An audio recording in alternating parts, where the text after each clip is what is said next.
إن الحمد لله نحمده ونستعينه ونستغفره ونعوذ بالله من شرور أنفسنا ومن سيئات أعمالنا من يهده الله فلا مضل له ومن يضلله فلا هادي له أشهد أن لا إله إلا الله وحده لا شريك له وأشهد أن محمدا عبده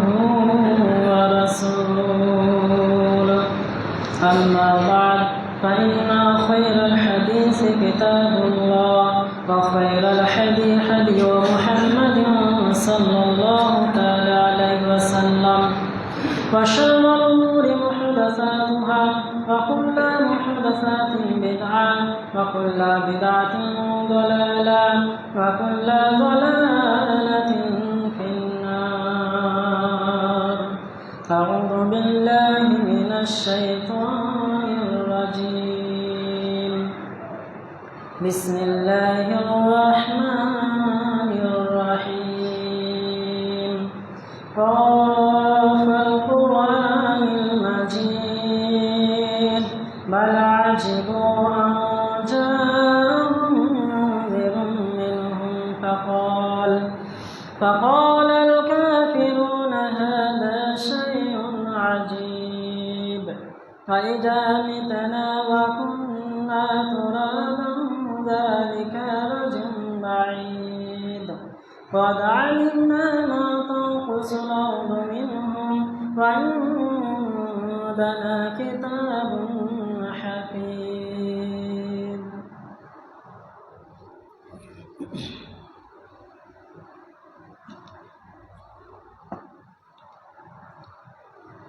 الحمد لله رب العالمين والصلاة والسلام على رسوله وصحبه جليته أجمعين أما بعد. أعوذ بالله من الشيطان الرجيم. بسم الله الرحمن الرحيم. الرحيم يا أيها الذين آمنوا لا تأكلوا أموالكم بينكم بالباطل সমস্ত প্রশংসা তারিফ আরাধনা একমাত্র সেই মহান রব্বুল আলামিনের জন্য, যিনার নিমিত্তে যিনার আদেশে সমগ্র কিছু সঠিকভাবে নিয়ন্ত্রণকৃত। তাই তিনার শুকর আদায় করে সকলে বলি আলহামদুলিল্লাহ। তারপরে পরে বিশ্বনবীর এবং সাহাবাদের উপরে দরুদ ও সালাম বর্ষিত হোক। আল্লাহুম্মা সাল্লি আলাইকুম, আল্লাহুম্মা বারিক আলাইকুম। সম্মানীয় উপস্থিতি, আলোচ্য বিষয় বান্দার হক বা অধিকার। আল্লাহ রাব্বুল আলামিন দুনিয়াতে যত মানব মণ্ডলীকে পাঠিয়েছেন, সমগ্র মানব মণ্ডলীর উপরে আল্লাহ রাব্বুল আলামিন দুটি ভাগ রেখেছেন। প্রথম ভাগ আল্লাহর সাথে সম্পৃক্ত, যেটাকে বলা হয় হুকুকুল্লাহ, আল্লাহর হক বা অধিকার। আল্লাহর অধিকার হক নষ্ট করলে শিরিক বাদে অন্যান্য পাপ আল্লাহর ইচ্ছাধীন, চাইলে ক্ষমা করবেন, নচেত না। আর শিরিক তিন ভাগে হয়, এটা আমরা জানি। এক, ইবাদত ছেড়ে দিলে, নামাজ ছেড়ে দিলে শিরিক হয়ে যায়। দুই, আল্লাহ ব্যতীত অন্যকে ডাকলে শিরিক হয়ে যায়। তিন, দুনিয়ার বিশ্বনবীর বিধানকে বাদ দিয়ে মানুষের রচিত বিধানকে সঠিক মনে করা, এটাও শিরক। এই তিন ভাগে শিরিক মানুষের দ্বারা লিপ্ত হয়ে যায়, যেগুলো ক্ষমার যোগ্য নয়। তাছাড়া অন্যান্য পাপ আল্লাহর সাথে যেগুলো হক বা সম্পৃক্ত, সেগুলো আল্লাহ ইচ্ছে করলে, যাকে ইচ্ছে করবে, যখন ইচ্ছে করবে ক্ষমা করবেন, নচেৎ শাস্তি দিবেন। কিন্তু দ্বিতীয় যে অধিকার বা হক আল্লাহ রেখেছেন, সেটা হচ্ছে হুকুকুল ইবাদ, বান্দার হক, বান্দার অধিকার। আল্লাহ রাব্বুল আলামিনের আমরা সকলেই তার বান্দা। তো এক বান্দার হক আর এক বান্দা মেরে নিয়েছে, তো যে বান্দা অন্য বান্দার হক মেরে নিয়েছে, সে যদি তার কাছে ক্ষমা না চায় মৃত্যুর আগে পর্যন্ত, তাহলে সমাজের দিকে যদি তাকানো যায়, তাহলে দেখা যাবে 198টা পরিবার একে অপরের হক মেরে বসে আছে, নানান দিকে, একদিকে না, নানান পদ্ধতিতে, নানান দিক বিদিকে। এগুলো থেকে যদি সতর্ক না হয়, তাহলে আমাদের দুনিয়াও হারাবে, পরকালও হারাবে। সেই জন্য একজন আরবি কবি, একটা আরবিতে কবি, এই কবিতার মধ্যে এটাই বলা হচ্ছে যে তুমি যখন দুনিয়াতে আগমন হয়েছিলে, তো স্বাভাবিক প্রত্যেক বাচ্চাই যখন দুনিয়াতে আসে কেঁদে ওঠে, আর সেই ছেলের কান্না নানান রকমের কৌশল দেখে পরিবারের মানুষ হোক বা আরও আশেপাশে যারা থাকে, ওই ছোট ছেলের নানান রকম কৌশল দেখে হাসে, অত্যন্ত হাসে। আবার সেম ওই জিনিসটাই যখন মানুষ ভালো হয়ে সৎ হয়ে মারা যায়, তো তার মৃত্যুতে যে হ্যাঁ ও খুব জ্বালিয়েছে, খুব কষ্ট দিয়েছে, খুব খারাপ ছিল, ও মরেছে, আমরা বেঁচে গেছি। তা আমরা যেন এইরকম না হয়ে যাই যে আমরা মরে গেলে মানুষ খুশি হয়, বরং আমরা ওই রকম চরিত্র, ওই রকম জীবন গঠন করে দুনিয়া থেকে যেন বিদায় নিতে পারি যে আমরা মারা গেলে অন্যরা কষ্ট পাবে, অন্যরা আফসোস করবে। এই রকম জীবন গঠন করে যেন আমরা এই দুনিয়া থেকে চিরবিদায় নিতে পারি। আল্লাহ আমাদের সেইভাবে চলার তৌফিক দেখ, আমিন। আল্লাহ রাব্বুল আলামিন বলেন সূরা নিসা 4 নম্বর সূরার 29 নম্বর আয়াতের মধ্যে, ইয়া আইয়ুহাল্লাযিনা আমানু, এই অংশটার মধ্যে আল্লাহ আগে সতর্ক করে দিচ্ছেন, হে বিশ্বাসী স্থাপনকারী, পূর্ণাঙ্গভাবে যারা সর্ষ পরিমাণ সন্দেহ করে না, পূর্ণভাবে দিন ইসলামকে বিশ্বাস করে। এর মধ্যে এসেছে 2419 নম্বর হাদিস, আল্লাহ রসুল বলছেন সাহাবায়ে কেরামদেরকে, আতাদরুনাল মাল মুফলিস, তোমরা কি জানো মুফলিস কি? যার বাংলা অর্থ হচ্ছে অসহায়, নিঃস্ব। তোমরা কি জানো নিঃস্বকে বা কারা বা কি?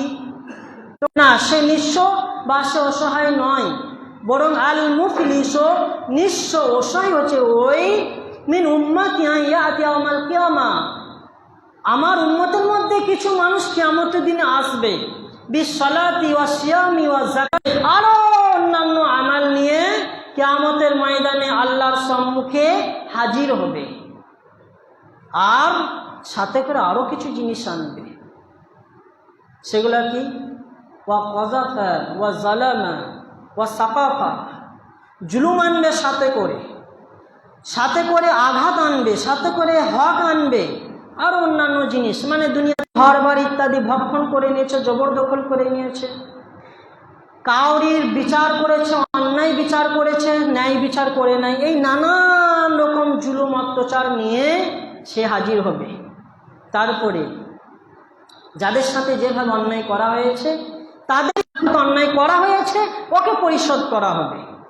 যখন দেখা যাবে নিকি দিতে দিতে সব শেষ, তখন যার প্রতি জুলুম করা হয়েছে ওই মাজলুমের সমগ্র গুনাহগুলোকে নিয়ে এই জালেমের উপরে চাপিয়ে দেওয়া হবে, এবং এই জালেম ওর পাপগুলা বহন করতে করতে জাহান্নামে প্রবেশ করবে। আর যার প্রতি জুলুম করা ভাবেই না, আর এইগুলো যাতে আমরা সচেতন হই ভেবে চিনতে, সেই জন্য আল্লাহ রাব্বুল আলামিন কোরআনে কঠোরভাবে একটা গুরুত্বপূর্ণ কথা বলেছেন, কুল সিরু ফিল আরদি ফানদুরু কাইফা কানা আকিবাতুল মুজরিমিন, তোমরা আমার পৃথিবীতে ভ্রমণ করো আর দেখো, শিক্ষা নাও, জুলুম যারা করেছিল সে অত্যাচারীদের কি পরিস্থিতি করেছি, তাদের পরিণতি কি হয়েছে দুনিয়াতে। এইসব শিক্ষা নিতে গেলে আমাদের ঘোরা প্রয়োজন আছে। যদি আমরা তুরস্ক যাই, সেইখানে আজও সেই সম্রাটদের প্যালেস পড়ে আছে, সোনার সিংহাসন, সোনার সমস্ত কিছু, সোনা হিরে দিয়ে ব্যবহারকৃত তাদের আসবাবপত্র আজও করে রয়েছে, সেরেক নাই তারা দুনিয়াতে। যদি আমরা মুর্শিদাবাদ যাই, সেই রাজাদের যাই, লালকেল্লা, হাজারদুয়ারি ইত্যাদি, যেখানেই যাব, এইগুলো আমাদের দেখে শিক্ষা নেওয়া প্রয়োজন আছে, যে তারা যেভাবেই চালিয়েছে, পরিচালন করেছে না কেন, তারা একদিন সম্রাট ছিল, রাজা ছিল, তারা টাকার গদিতে বসেছিল, আজকে সব পড়ে শুধু তারা নেই। তারা এমন জায়গায় গিয়েছে, সেই জায়গার দিকে তাকালে চেনাও যাবে না, ওই জায়গায় আমরাও যাব। শিক্ষা নেওয়ার জন্য আমাদেরকে সর্বত্রে ঘুরতেই হবে। আল্লাহ রাব্বুল আলামিন বিশ্বনবীর মাধ্যমে জানাচ্ছেন একটা কঠোরভাবে বিষয়, এইগুলো খাস করে চাষি ভাইদের এই ভুলটা হয়ে থাকে। তাই চাষি ভাইদের বলবে সাবধান, একবারে সাবধান, নচেত বহুত বড় সমস্যা আছে। সহিহ বুখারী 2452 নম্বর হাদিস, বর্ণনাকার আবু হুরায়রা তিনি বলেন, সামিতু রাসূলুল্লাহ সাল্লাল্লাহু আলাইহি ওয়াসাল্লাম ইয়াকুল, আমি আল্লাহ রাসূল সাল্লাল্লাহু আলাইহি ওয়াসাল্লামকে বলতে শুনেছি, আল্লাহর নবী বলেন, মান যালামা মিনাল আরদি শাইআত, এক হাতাল হাঁপাল হয়ে যায়, দে বলে আমার জমির বরকত হয়েছে। আরে তোমার জমির বরকত হয় নাই, তোমার ভাগ্যের অবনতি হয়েছে, তোমার ভাগ্য ক্ষয় হয়েছে, তোমার পরকাল হারাতে বসেছে। তাই চাষি ভাইয়েরা, জমির আল না চেঁচে মাটি ধরান, অতএব পরকাল মজবুত হবে।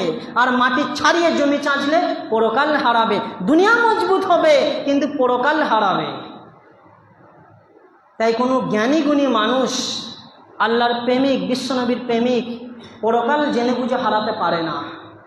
আমাদের আজকে যদি সমাজের দিকে আমরা দেখি, আজকে মসজিদে যতজন বসে আছি, নিজের বুকে হাতটা ঠেকিয়ে দেখেন তো, ভাবনা করেন, চিন্তা করেন যে আমরা আজকে মসজিদে যতজন বসে আছি, কিংবা আমাদের সমাজে যত মুসলমান ভাইরা আছি, আমরা 199 জন, 1 থেকে 2 জন বাদ দেন, 199 জন স্ত্রী পেয়েছি, জীবন সঙ্গী পাইনি।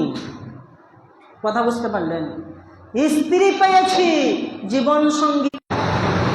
যদি আজ ওরা পরীক্ষা করে দেখেন, আমার বাড়িতে যে মেয়েটা আছে, ও যদি আমার জীবন সঙ্গী হয়, ফজরে উঠাতে হবে না, ও আমাকে উঠাবে। ও যদি জীবন সঙ্গী হয়, মাগরিবের পরে কোরআন তেলাওয়াত করার কথা বলতে হবে না, ও আমাকে বলবে, কোরআন তেলাওয়াত করবে। সকাল হবে, ফজরের নামাজ পড়ে, ফজরের নামাজের পরে দোয়া পাঠ করবে, নিজের ছেলেদের আদব কায়দা শেখাবে, কোনো সময় ধোঁকাবাজি, মিথ্যাবাদী কথা শেখাবে না, তাদের শুরুয়াতই ভালো পানি দাও করে করে আলা মারা, ভাত বারো করতে করতে আলা মারা, বিছেন পারো করতে করতে আলা মারা। বড় আফসোস লাগে। এইরকম আজ আমাদের সমাজের কারণে আজ আমাদের সমাজ এত নিচে নেমে গেছে। আজ আমাদের সমাজে 99% মহিলা মোবাইলে, টিকটকে ইত্যাদিতে ব্যস্ত। কোরআন মুখে শোনা যায় না, পড়তেই পারে না, আফসোসও করে না যে আমি পড়তে পারছি না, আমি জানতাম না, তুমি আমাকে সামান্য করে শিখিয়ে দাও। তুমি মসজিদে এক লাইন করে শিখে আসো, আমাকে এক লাইন করে শিখিয়ে দাও। মসজিদে একটা করে দোয়া শিখে আসো, আমাকে শিখিয়ে দাও। এটা হক, আল্লাহ আমাকে আমানত দিয়েছে যে আমার মেয়েটাকে যার সাথে নসিবে লেখা আছে, যার হাতে তুলে দেব, তার হক এটা। আমাকে আল্লাহ লালন পালন করার জন্য দিয়েছে যে আমি যেন তার স্ত্রী নয়, জীবন সঙ্গী বানাতে পারি। কিন্তু আমরা বানাইনি। এই জন্য কিয়ামতের দিনে ধরা খাবেন। কিয়ামতের দিনে প্রত্যেক যুবক তো আল্লাহর কাছে বলবে, আল্লাহ আমার সাথে ধোঁকাবাজি হয়েছে, আমার সাথে বেঈমানি হয়েছে, কারণ আমার শ্বশুর আমার স্ত্রীকে জীবনসঙ্গী বানায়নি, বানিয়েছে আমার স্ত্রী আয়রন বানিয়েছে, যার দ্বারা শুধু মালিশ করা হবে, তাপা হবে, হৃদয় তৃপ্তি হবে না। সেদিন কি করবেন? প্রত্যেকটা গার্জেনকে তাই বলছি, সেদিন কি করবেন আল্লাহর সামনে? আপনার মেয়ে যে ছোট অবস্থাতেই, বড়োর কথা বাদ দেন, 6-7 বছরে প্রাইমারি স্কুলে গিয়ে কোন কি জবাব দিবেন? কি জবাব দিবেন সেদিন? পেরেছেন নিজের মেয়েকে দুনিয়ার মধ্যে দামি সম্পত্তি বানাতে পেরেছেন? যদি বানাতে পারতেন তাহলে আপনার মেয়ে বাড়ির চৌকাঠ থেকে পার হলেই সিল হয়ে যেত।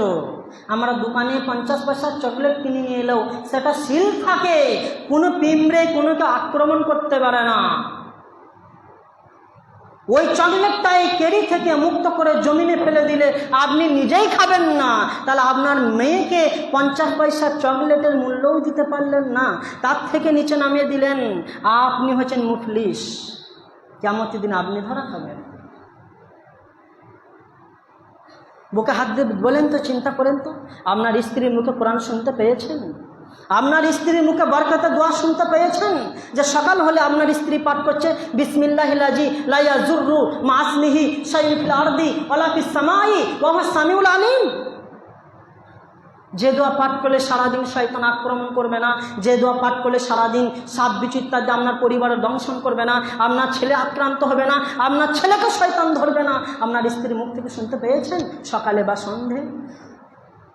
আল্লাহর নবী বলেন, যে বাড়িতে কোরআন তেলাওয়াত হয় ওই বাড়িতে আল্লাহর বরকত, আল্লাহর রহমত ঝরঝর করে ঝরতে থাকে, সম্পত্তির বৃদ্ধি হয়, সন্তানের বরকত হয়, ওই ঘরে আলেম উলামার জন্ম নেয়। আপনার স্ত্রী কোরআন তেলাওয়াত করেছে, শুনেছেন কখনো নিজের কানে? পারবেন বুকে হাত দিয়ে বলতে আমি শুনেছি? রোজ দুবেলা কমসে কম ফজর হয়তো। আপনার মেয়ে যে ফাংশনে নাচছে, আপনার মেয়ে যে কোনো পুজোতে নাচছে, আপনার মেয়ে যে সেলিব্রিটি করছে, আপনার মেয়ে জন্ম পালন করছে, আর এইগুলা দেখে আপনি শাবাশ দিচ্ছেন, দুঃখ করছেন না, নিষেধ করছেন না, বরং শাবাশ দিচ্ছেন, আমার মেয়ে খুব ভালো কাজ করছে। আপনি মুফলিস, আপনার জন্য কিয়ামত খতম। জীবনে কোনো দিন এই হৃদয়ে শান্তি পাবেন না। এইভাবে মেয়েকে মানুষ করলে এই জায়গায় জীবনে শান্তি পাবেন না। বুকে হাত দিয়ে বলেন তো, ওই লেভেলের মেয়ে যারা তৈরি করেছেন বা যাদের হয়েছে, বা ওই লেভেলে গিয়ে যাদের মেয়েদের বিয়ে হয়েছে, পেরেছেন আই বড় ভাত ঠেকাতে? পেরেছেন কুটুমদের নিষেধ করতে যে না আমার মেয়েকে তোরা দেখবি না, আমার মেয়ে তোদের সামনে যেতে পারবে না? পেরেছেন? ও আপনার মেয়ের বিয়ে ঠিক করতে গিয়ে যখন একজন পরপুরুষ যে বিয়ে করবে সে বাদে তার দুলা ভাই, চাচাদা ভাই, মামাদা ভাই, ফুফাদা ভাই আরও অন্যজন এসে আপনার মেয়েকে বাজারের সস্তার মেয়ের মতন সবার সামনে বসিয়ে সকলে দেখেছে, আপনি পেরেছেন বাধা দিতে যে না এইভাবে দেখা যাবে, এটা হারাম, এটা নিষেধ, এটা কর, যদি তোমরা করো তাহলে আমি আল্লাহর কাছে ধরা খাবো? আমি মুফলিস। পেরেছেন বাধা দিতে? পারেন নাই। তেমন আমি মুফলিস, আমি অভিশপ্ত ব্যক্তি, আমি নিঃস্ব ব্যক্তি। আর আপনার মেয়েকেও মানুষ করতে পারেন নাই। আপনার মেয়ে পেরেছে জোর গলায় বলতে আব্বা ওইটা হারাম, সকলের সামনে যাওয়া হারাম, যে বিয়ে করবে শুধু সেই আমাকে দেখার অধিকার রাখে, আর কেউ রাখে না। ওই রকম যদি বিয়ে হয় তাহলে আমি বিয়ে করবো না, ওই বিয়ে হারাম। আপনি পেরেছেন আমার ছেলেকে মানুষ করতে? আপনার ছেলে প্রতিবাদ করতে পেরেছে না? আপনি পেরেছেন আপনার বিয়ে শুনিয়ে যে না ওটা হারাম? আমি বিয়ে করব মেয়েটাকে, আমার শুধু দেখার অধিকার আছে। আমার চাচাতো ভাই, মামাতো ভাই, খালাতো ভাই, ফুফাতো ভাই যে দেখবে, কেন দেখবে? এটা তো হারাম, এটা অবৈধ, এটা জিনার গুনাহ। পেরেছেন বলতে? আপনি মুফলিস তাই পারেন নাই। কি জবাব দিবেন আল্লাহর সামনে? কি জবাব দিবেন? এই যে অধিকার নষ্ট, এইগুলাই ধরা খাবেন। অধিকার বলতে আমরা আর কি বুঝছি? এইগুলা সব অধিকার নষ্ট হচ্ছে, আমাদের প্রত্যেকটা পরিবার নষ্ট করছে, প্রত্যেকটা পরিবার খেয়ানত করছে, প্রত্যেকটা পরিবার নষ্ট করছে, প্রত্যেকটা পরিবার ধরা থাকে আল্লাহর কাছে। এ হলো দ্বিতীয় প্রকার মুফলিস। এবার তৃতীয় প্রকার মুফলিস, কলম ধরেই আছে টানবো খালি, কলম ধরেই আছে টানবো খালি। আর একজন মুফলিস আছে কলম খালি কখন টানে সেই অপেক্ষায় হাত পেতে আছে। ওই যে বোনদেরকে ফাঁকি দিয়ে জমি লিখে নেওয়া, আর এক ভাইকে ফাঁকি দিয়ে জমি লিখে নেওয়া, এটাও মুফলিসের কাজ। আল্লাহ রাব্বুল আলামিন বলেন বিশ্বনবীর মাধ্যমে, হে নবী জানিয়ে দিন, সূরাতুল বাকারার আয়াত নম্বর 281, ইন্নাল্লাযিনা ইশতারাউ বিল কুফরি, যারা করে নিয়েছে কুফরকে, ধ্বংসকে যারা কিনে নিয়েছে, বিল ঈমান, ঈমানের পরিবর্তে, লা ইয়াদুরুল্লাহ, তারা আল্লাহর বিন্দু পরিমাণ ক্ষতি করতে পারবে না, ওয়ালা হুম ইয়াযলামুন, আর আল্লাহ কারোর প্রতি জুলুম করবে না, মানে সবার প্রতি ন্যায় বিচার করা হবে, সবার প্রতি ন্যায় বিচার করা হবে। এই জুলুম কেন? প্রথমেই তো আমরা ভুল কাজ করছি। ভালো করে দেখেন, আমাদের সকলের বাড়িতে যারা চাষে ঘাসা মানুষ, তার খাস করে তাদের বাড়িতে তিরাক আসে কি না? মাঠ থেকে ধান নিয়ে আসে, পয়সা নেই, আবার বাড়ি থেকে আবর্জনা নিয়ে যায়, পয়সা নেই।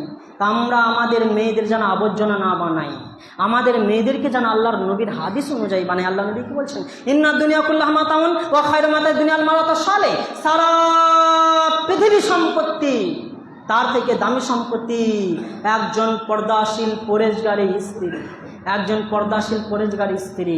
আরে যে পেয়ে গেল জীবনসঙ্গী, সে দুনিয়ার মধ্যে সব থেকে সুখী, সব থেকে সুখী। আমরা পেরেছি সব থেকে সুখী হতে? সম্পত্তি আছে, কিন্তু আমার স্ত্রীকে মাঝি ডোম ডোকলো ডেকে, আমার সম্পত্তি আছে, আমার স্ত্রী হাট বাজার যায়, আমার সম্পত্তি আছে, আমি নেতা মন্ত্রী এমএলএ এমপি, কিন্তু আমার স্ত্রীকে হরেক মালের মতন সকলে মিশে, সকলে কথা বলে, সকলে দেখে আমি মুফলিস। তো আমরা যখন বিবাহ দিচ্ছি, এটা তো হারাম কাজ করছি, পণ দেওয়া নেওয়া হারাম, পণ দেওয়াও হারাম, নেওয়াও হারাম।